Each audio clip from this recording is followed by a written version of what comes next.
Você me traz medo, mas você me faz falta. A diferença entre o medo e a falta é que o medo você sabe quando tem, e na falta você sente que não tem.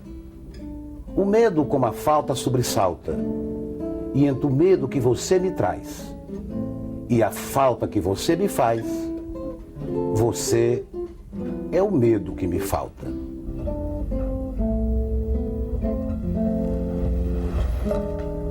Ronaldo Cunha Lima, o poeta, o homem preocupado com a cultura brasileira, preocupado com as coisas do Nordeste. Nós vamos conversar não com o senador Ronaldo Cunha Lima, um político de sucesso, governador da Paraíba, 2 vezes prefeito de Campina Grande, e um homem que é, acima de tudo, um interessado nas coisas do Brasil. O Ronaldo tem uma história muito interessante. Quando ainda mais jovem, ele foi participante do programa O Céu e o Limite e respondeu sobre Augusto dos Anjos. Foi uma experiência interessante, né, Ronaldo? Essa de destrinchar para os brasileiros a vida de Augusto dos Anjos. Você já havia pesquisado muito? Você foi naquele momento que você começou a procurar informações? Você desde jovem vinha trabalhando? Mesquita, eu muito jovem, eu ainda estudante do curso ginasial, eu fui eleito presidente de um grêmio literário que tinha o nome de Augusto dos Anjos. E eu achei por um dever natural ler a obra, a poesia. E ao me deparar com aquela poesia exótica, aqueles versos esdrúxulos, aquela terminologia difícil, eu achei que aquilo poderia ajudar o processo mnemônico e eu passar a gravar as poesias de Augusto dos Anjos. E lentamente eu comecei a ler os seus sonetos, me impressionei com o primeiro soneto do livro, que realmente é fantástico, e descobri que naquele primeiro soneto, no mínimo 10 ou 12 ou 15 expressões eu não conhecia. E poucas pessoas conheciam, porque as pessoas a quem eu consultava não sabiam o que era Fitautepe, não sabiam o que era Rig Veda. E essas palavras que eu estava usando, que alguns anos usava. Então comecei a gravar, a decorar. E quando surgiu o programa O Céu Limite, eu me inscrevi para responder sobre a sua obra, sobre a sua poesia e sobre a sua vida. E foi um momento realmente fascinante, porque a partir dali eu senti que a nível, a juventude que desconhecia a poesia de Augusto dos Anjos, começou a se interessar. E com o mesmo fenômeno, Mesquita, porque a poesia de Augusto é difícil, poucas pessoas entendem, mas todos gostam. Hoje, nas novelas, aqui e ali, a gente vê trechos da poesia de Augusto dos Anjos. E se alguém me pergunta, você sabe a tradução dessa poesia, o significado da sua mensagem? Eu digo, não. Por exemplo, quando ele abre o livro, diz: consulto Fitautepe, leio o obsoleto Rig Veda, e ante obrastar não me consolo, o inconsciente me assombra e eu nele rolo, com eólia frudo a mata inquieto. Assista agora a morte do inseto, a todos os fenômenos do solo, que parecem realizar de polo a polo o ideal de Maximano de Mileto. No hierático, aerópago heterogêneo das ideias, percorro como um gênio, desde a alma de Haeckel, alma cenobial, rasgo dos mundos o velar espesso, e em tudo igual a Goethe reconheço o império da substância universal. Então essa poesia esdrúxula que me levou a esse fascínio pela vida e pela obra do extraordinário poeta. Ronaldo, você tem uma obra poética, né? Você é um romântico. Nós estamos aqui com a sua parte das suas criações, da sua poesia. Você declamou um poema, parte de um poema. Como é que você se inspira? O que é que leva você a criar? Olha, a poesia é feita de instantes, né? Esse poema, por exemplo, que você... É um poema? É um poema. Qual é a inspiração dele? Cada poema tem a sua história e tem seu momento e a sua peculiaridade. a criatividade da poesia, ela se associa à própria emoção e à vivência do poeta. Há coisas que se guardam. Eu costumo dizer, na intimidade dos amigos, que eu tenho um poema que estão comigo há 20 anos e de repente eles brotam. Porque foi uma emoção vivida, guardada, recolhida e somente rebentada tempo depois. Este poema, por exemplo, é um fragmento de um instante vivido há muitos anos e que de repente ele se libertou para ganhar outro universo. O medo que estava escondido e a falta que era sentida se juntaram em um determinado momento da vida para compor este pouco de paisagem que ia refletir nessa emoção que eu transmito no verso. Ronaldo, a política é uma atividade dura. As pessoas não sabem quanto é duro fazer política, quanto de sacrifício, né, de luta existe na política. Você vê, como é que você concilia a atividade política que é dura, a disputa pelo poder, o interesse em resolver problemas para a população, com a sua atividade parlamentar, você foi governador, prefeito. Como é que você concilia poesia, e você é um poeta de uma grande criatividade, com a atividade política? Tem romantismo na política? Existe poesia na política?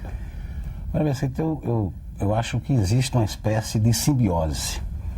Há uma troca, uma permuta entre as duas atividades. O poeta recorre ao político quando ele necessita ser mais racional. E o político precisa do poeta para ser mais emocional. Eles se completam e eu, desde quando fui vereador, que adotei na linguagem, na comunicação, a poesia. Eu consultei naquele tempo, eram poucos dos marqueteiros, quase não existia. Mas eu consultei um amigo se eu poderia fazer comício rimando. E ele disse, olha, eu acho isso fantástico, porque poucos conseguirão fazer. E eu me lembro que na primeira campanha de vereador eu já fiz comício rimando.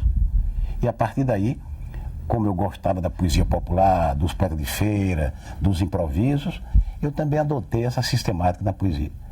Eu me lembro que quando assumi o governo do Estado, um poeta, meu amigo Luiz Nunes, que é inclusive do Tribunal de Contas, ele disse, como se sente o poeta no poder? E eu disse, sem poder, ser poeta. Ronaldo, você tem uma preocupação muito grande, um interesse com o país, a cultura do país. Você fez um discurso que até hoje repercute muito, onde você fala sobre a invasão, né, de expressões estrangeiras na língua portuguesa, avassaladora a invasão. Essa sua manifestação, ela é uma manifestação onde você tem alguma coisa contra o estrangeirismo, ou você está defendendo a língua portuguesa pelo que ela tem de belo, de poético, de romântico? A língua portuguesa é o primeiro patrimônio cultural do nosso povo. Em segundo lugar, eu fui professor de português. Eu tenho, inclusive, entre as minhas obras, um livro chamado Versos Gramaticais, que são 98 definições gramaticais. E se houver oportunidade, eu falará sobre ele. Até de forma didática, para ensinar o que é objeto direto, preposição, conjunção, conectivo, etc. E, como professor de português, eu fui advertido por um artigo do presidente da Academia de Letras, advertindo sobre os solecismos, os erros grosseiros no nosso linguajar, no nosso falar, no nosso escrever. E depois um outro artigo de Raquel de Queiroz, que falava sobre o bilinguismo emergente, que nós teríamos duas línguas, a nossa própria língua e a língua inglesa. E eu passei a me lembrar que, quando estudante, meu professor de português falava sobre estrangeirismos, você se reportou agora, e falava sobre galicismos. Eu não sabia o que era galicismo, e ele foi explicar que as palavras que vinham da França e que se incorporaram ao nosso idioma passavam a ser palavras portuguesas, e até eu citei no meu discurso quando as palavras francesas se incorporaram, e hoje são, aí está aí, abajur, né? Chofé, filé, toalete, etc. E com o tempo, a língua inglesa, a francesa foi perdendo um pouco a influência nas demais línguas e a inglesa foi invadindo. E eu disse, eu não sou contra estrangeirismos, eu me preocupo em preservar a nossa língua de modo a que não seja modismo falar palavras inglesas no nosso cotidiano. Então eu citei que isso preocupava, até a França adotou agora, pelo seu parlamento, uma lei disciplinando o uso da língua francesa, coisa que nós podíamos bem fazer aqui. Os estabelecimentos comerciais hoje estão abusando dos nomes ingleses. E então eu disse que eu poderia contar o meu dia a dia, meu cotidiano, e poucas pessoas iriam notar, até os companheiros do Senado, os colegas do Senado, notar que eu ia falar em inglês na maioria dos termos. Eu não sei se me lembro, mas eu disse, eu fui ao freezer, abri uma Coca Diet, saí cantarolando um jingle, até ligar meu disc play para ouvir a música New Age. Precisava de um relax, porque meu check-up acusava estresse, e eu dei um time para ler meu best-seller no livro do meu flat. Desci até o playground, depois fui fazer Cooper, onde encontrei alguns novos outdoor e um velho amigo do footing. E um deles me convidou, me avisou da aquisição de uma nova maison com 4 suítes e me convidou para o open house. Mas antes tinha um happy hour, um drink, um scotch, preferencialmente Underox. O barman era um chique, um lord, e me perguntou se eu conhecia o novo Point Society de Brasília, no Times Square, perto do Gaf, do Baby Beef, com serviço à la carte e self-service. Eu preferi um lanche no McDonald's, milkshake, com hambúrguer com milkshake. E depois fui para o shopping center, passando pelo Liberty Mall, onde eu encontrei lojas brasileiras, lojas americanas, Cat Show, Mr. Cat, Brooksfield, Hugo Boss e outras. E eu, como tinha pouco money, comprei apenas uma suéter para mim e um berlock para minha mulher. Voltei para casa preocupado com o day after. Cumprimentei meu chofer e ele, com fair play, disse good night. Você falou, teve uma repercussão muito boa, mas você acha que você está só? Você conseguiu fazer com que essa semente da defesa da língua ela crescesse, começasse aí algum tipo de ação mais eficiente? Parece que está impressionante, as manifestações são impressionantes. No mesmo dia, graças à TV Senado, e você sabe a influência que a TV Senado está dando com essa transparência ao Brasil inteiro para conhecer o processo legislativo, a atuação parlamentar, eu passei a receber e-mail, fax, telefonemas, ligações de professores de português, pedindo inclusive a cópia do vídeo para levar aos seus alunos. O primeiro e-mail que eu recebi foi de um professor de Florianópolis. O senador e hoje governador pediu a mim, me transmitia que foi procurado por alguns companheiros seus do seu estado, professor de Niterói, de Brasília, funcionário do Banco Nordeste em Fortaleza, da Universidade de Viçosa, e em várias partes do país, professores e estudantes preocupados com isso. Evidentemente que nós não somos contra o uso da língua, mas nós estamos preocupados. Quando é possível usar a palavra portuguesa, por que não usar a palavra portuguesa em vez da inglesa? Os nomes comerciais, eu não sou contra que se coloquem nomes ingleses, mas se a FIB é brasileira, os sócios são brasileiros, não é filial inglesa, por que se usar? Eu citei o caso de um restaurante no meu estado que serve carne de sol e ele botou o nome Steak Grill, Steak Grill. Quer dizer, isso preocupa. Agora estão lançando o playoff no futebol. Eu conheci melhor de 3. Agora é playoff. E se, em verdade, que o futebol, que é um nome inglês, esporte, é uma palavra inglesa, e os esportes como jockey, surf, etc., vôlei, são palavras inglesas, preocupa, mas essas estão incorporadas na linguagem econômica. O economês, por exemplo, o economês está invadindo, né, a nossa língua.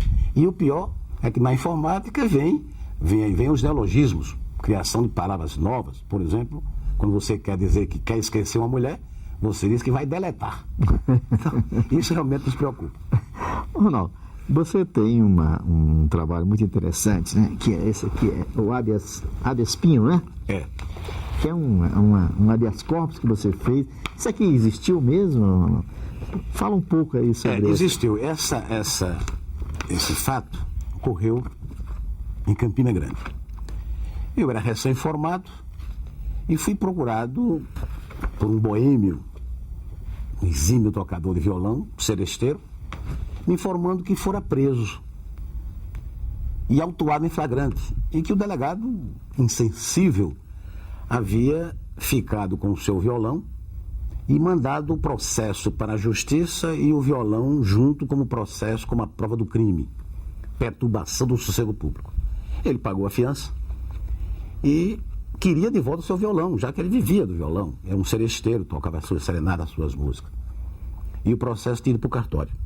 E eu fui procurar o juiz, que era o doutor Arthur Moura, que posteriormente foi desembargador e presidente do Tribunal de Justiça da Paraíba, professor de Direito.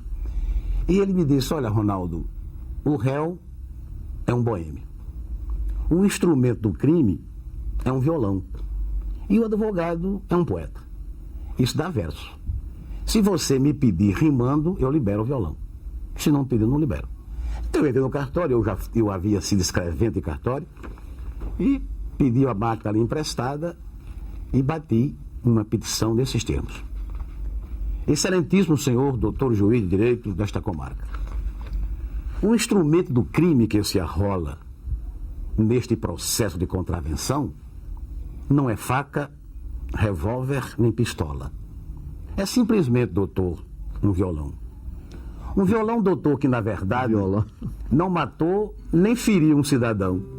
Feriu sim a sensibilidade de quem ouviu vibrar na solidão. O violão é sempre uma ternura, instrumento de amor e de saudade. O crime a ele nunca se mistura e não existe entre os dois afinidade. O violão é próprio dos cantores, dos menestréis de alma enternecida, que cantam as mágoas que povoam a vida e sufocam as suas próprias dores. O violão é música e é canção. É sentimento, é vida, é alegria, é pureza, néctar que extasia, é adorno espiritual do coração. Seu viver como o nosso é transitório, mas seu destino não se perpetua. Ele nasceu para cantar na rua e não para ser arquivo de cartório. Mande soltá-lo pelo amor da noite, que se sente vazia em suas horas, para que volte a sentir o terno açoite de suas cordas leves e sonoras. Libera o violão, doutor juiz, em nome da justiça e do direito. É crime, porventura, o infeliz cantar as mágoas que lhe enchem o peito? Será crime, afinal, será pecado? Será delito de tão vis horrores perambular na rua um desgraçado derramando na praça suas dores? É o apelo que aqui lhe dirigimos, na certeza do seu acolhimento. Juntada desta, aos autos nós pedimos e pedimos também deferimento. E o doutor Arthur, o juiz, despachou para que eu não carregue remorso no coração, determino que se entregue ao seu dono violão.